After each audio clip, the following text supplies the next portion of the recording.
We have waited 4 sweet long years since the very first initial trailer debuting Chrono Odyssey, the ambitious next-gen MMORPG utilizing Unreal Engine 5 and as well as a time-bending mechanic that affects the story and gameplay. But this time around in 2025, Npixel and kakoa Games just dropped some major news. A closed beta test is finally arriving, and it's actually arriving in June. Now, actually, the biggest question that I want to talk to you guys about is like, damn, will this MMORPG will it break the mold for the genre, right? Or is it just another, dazzling new toy just dingling in front of players' faces, giving us, false hope?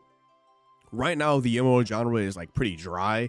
The new game releases, like, sure, we have Thrones of Liberty, which is kind of currently the new, the new baby right now. A lot of people have been playing it. It did face a lot of controversy back when during its lead up to its launch and even during its official launch, but that is currently right now like the new toy. There is other MMOs coming out soon, like Ashes of Creations, which has been in, I believe, developmental hell, but hopefully we can get it at in tip-top shape. There's also Pax Dei along the horizon. There is also Bitcraft Online. Like, I can just name off so many. Blue Protocol, Resonance. There's just so many that is arriving. But when we look at the current state of the overall MMO genre, it's just, in my opinion, seems a little dry. Drier than the Sahara Desert, right? I feel like we need something fresh. It's nothing wrong playing World of Warcraft. It's nothing wrong playing Final Fantasy 14, Black Desert Online. It's nothing wrong playing the ODs. Shit, there's even fucking Warframe. But, sometimes we just need something fresh, something new to really just bring us MMO enjoyers back into the genre as a whole without trying to penny pinch us or having to worry about end of service, the game's being canceled. Terra, I'm still mad about that one a little bit. There's so many other games out there, and kakoa as a publishing group does not have the best track record for how they handle their games. Now, Chrono Odyssey is going to be a buy-to-play MMO, so it's going to kind of follow same suit into like New World, so we don't have to worry about like microtransactions, kind of like some of the free ones out there. But over the past 4 years, we have seen quite a few different trailers to just generate hype for it, but now we are actually getting our first real like true test and to sink our teeth into. But let's break down what's coming in the beta and what Chrono Odyssey is truly aiming for. So first things first, let's talk about the overall closed beta and what are we getting and why does it matter. So overall, when we get into the closed beta in June, the developers have stated that we pretty much get to play a lot of the early main story quests. There is one explorable region. Likely it's going to seem like the overall starting zone for how we will all be able to play. And as well as, and I'm a little upset about the choice over here, but there's going to be 3 of the 6 playing classes. You get to play as the swordsman, the ranger, and the berserker. Now, one of the other 3 that is not going to be in this beta is the sorcerer. Now, I don't know why they chose to hate your boy, but I love sorcerers in any MMO. I can just be a walking nuke, and I love it. And the fact that they just say, you know what, fuck you, Chaos. I'm like, no, don't do that to me. I need that. But overall, this is not a full demo. It is honestly just a focused test. The developers are clearly looking for feedback on the core systems. Now, this is smart. Do not drop this game trash. Like, don't drop it day one. This shit is littered with problems. That happens time and time again, and that does not matter. It doesn't matter which genre. And when you just release a game and you rushed it, there's always problems to have. And one of the issues that they want to really work on is like server stability, which is a must for MMO. You do not want to have players excited for a game and they can't play said game when it's time to play. Sometimes end up missing out on the entire experience. Of course, they want to understand the initial player experience, like, hey, what do we think? Is there going to be any class balances? Are we going to have like, and to see overall actually the main mechanic of this game, like the time mechanics, see how will those work. Like, they really want to see how does the core gameplay loop actually works, and they really want to hear our feedback. Now, one thing that I do want to speculate just a little bit, my main topic that I want to talk on that is just like, what does one explorable region really imply, right? So that is essentially, I'm guessing it's going to be the starting zone. But when we think of that one explorable region, how many regions are out there? What is the size and overall density of the open world aspect of this one explorer region, and how much story will be over included? Because there's just so much that they can really do, and one thing that you don't want to have is a dead world. I like when MMOs have like this lively feeling to them, like this world has some form of life.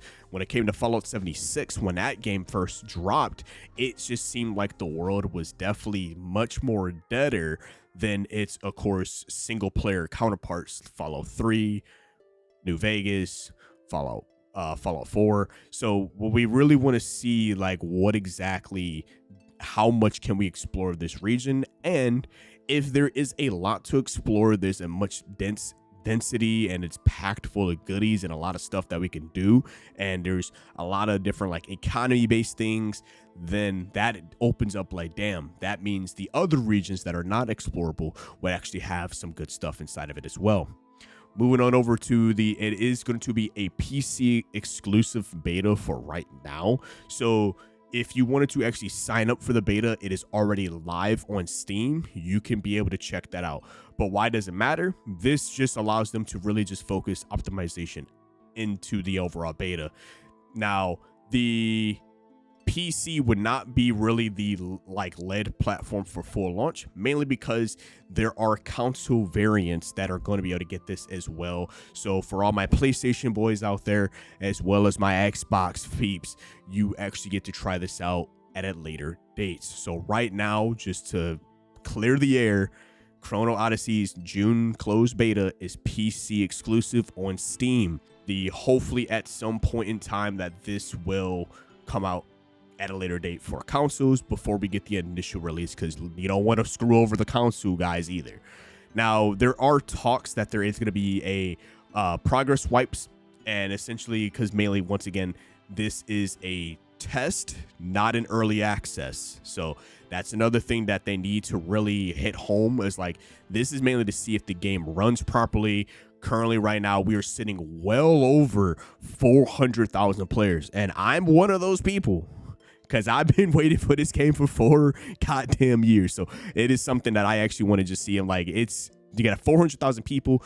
You have to understand that like you need to make these servers work when it comes to overall. And it's time to put your money where your mouth is, you know.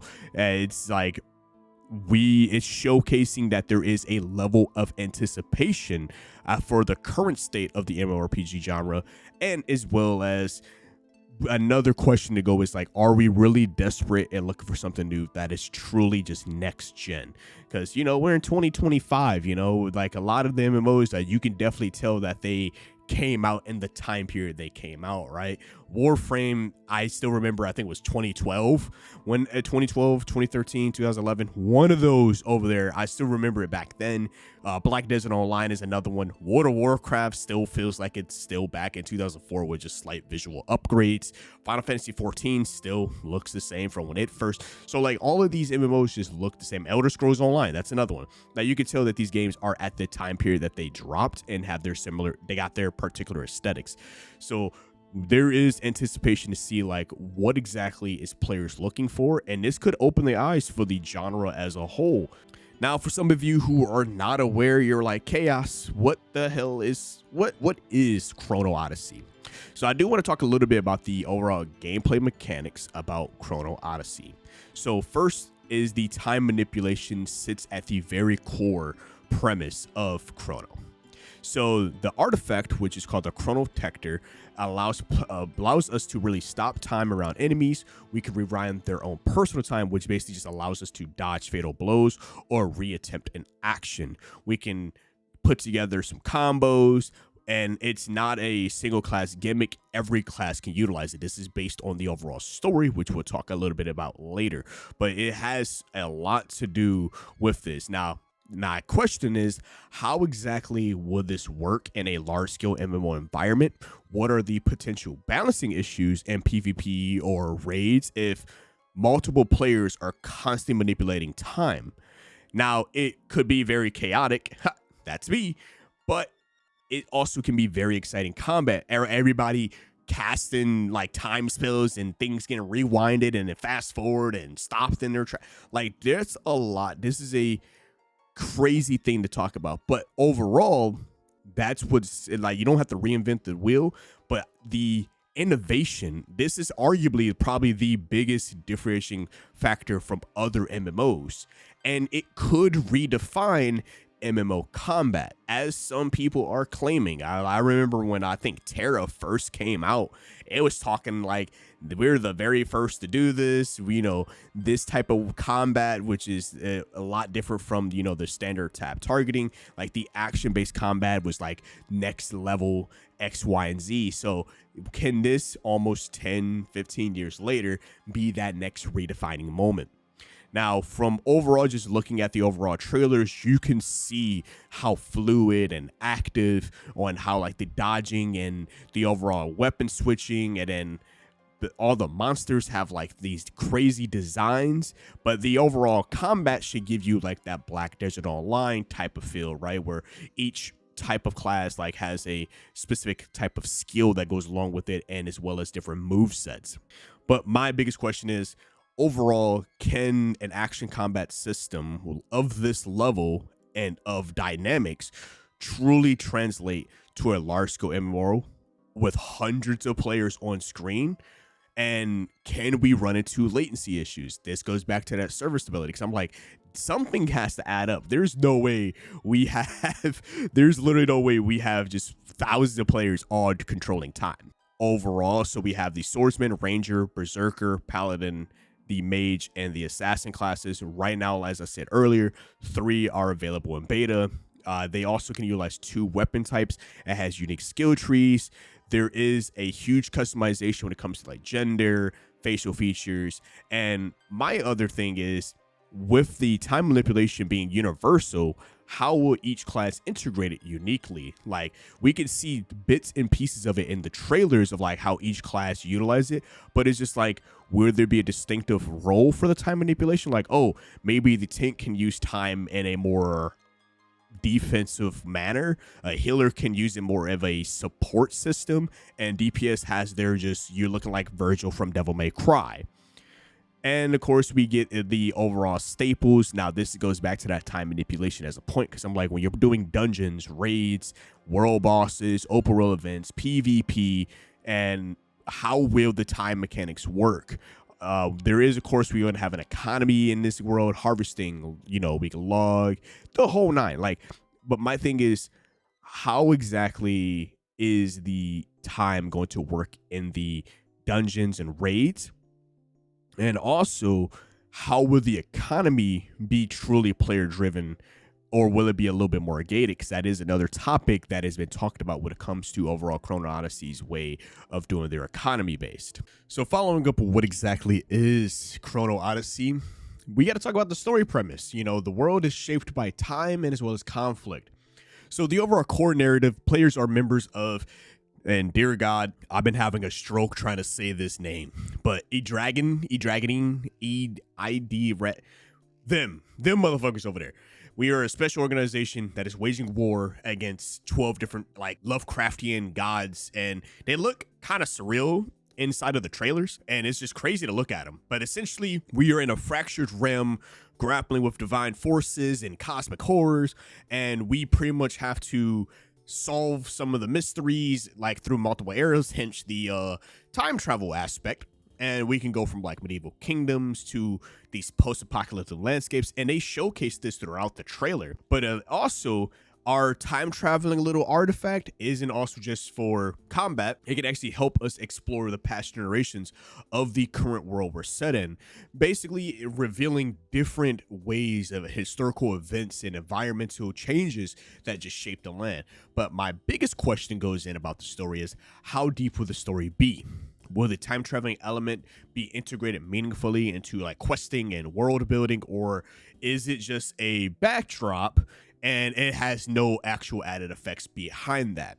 Because something like this is done in mostly like single player games. So my always like not worry, but always like something that intrigues me is that like could time manipulation lead to just different branching narratives, or can it evolve the zones as we continue from early game to end game? Now, of course, the massive thing that is making this beta as juicier as it gets is the visuals. Unreal Engine 5, they are pushing the boundaries of Unreal Engine 5 with this. If you look at the trailers, I have the motherfuckers on screen. Brother, the cinematic visuals, the weather system, the day and night, like when you look at these trailers, you can really see like this is probably the most advanced I've seen on Unreal Engine 5. And you guys can correct me if I'm wrong. Correct me if I'm wrong, but I feel like this is really pushing the boundaries. Like it showcases so much overall, and I'm just like, dude, this game looks crazy. The overall thing that I have with Unreal Engine 5 in Chrono Odyssey is, can Chrono Odyssey maintain this level of visual fidelity with hundreds and hundreds, thousands different players? I've seen practically a lot of next-gen MMOs promise these stunning graphics only to have them just be downgraded or just have performance issues, because when we look at next gen of this level, 9 times out of 10 you see it in a single player based game.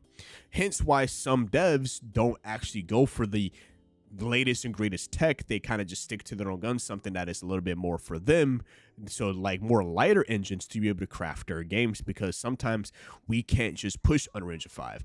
Unreal Engine 5 as an engine has already had a lot of stability issues when it comes to other MMOs who have done it, and even other single player indie games who have done it. And Unreal Engine 5 definitely has its greats and it has its flaws.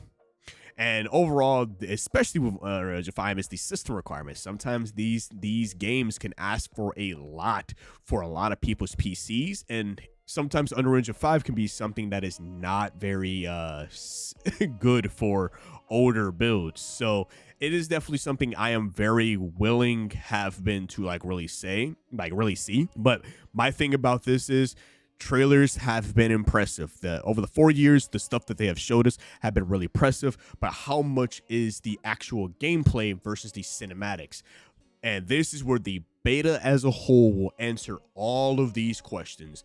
For now, we can actually see in-engine experience firsthand. So my last and final thoughts before the closed beta, because once again, I have applied for it. I have also applied for the partner program, so I could be able to give you guys more content regarding Chrono Odyssey. But Chrono Odyssey definitely has the potential to be a game changer for the MMORPG genre, with the unique time bending mechanics, the Unreal Engine 5 visuals, and hopefully when the beta gets here, we can see how the gameplay overall shapes up. The June beta will be the real test.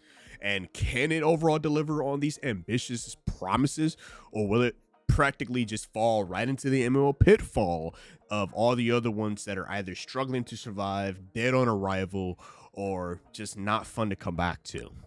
So my biggest questions to you guys over at home watching: what are your biggest hopes and concerns for Chrono Odyssey? Are you signing up for the beta? Let me know in the comment section below. But if you like today's video, definitely make sure to subscribe to the channel, like the video for more. And as always, I want you guys to stay safe out there. And it's been your host, KST TV, signing out. Peace.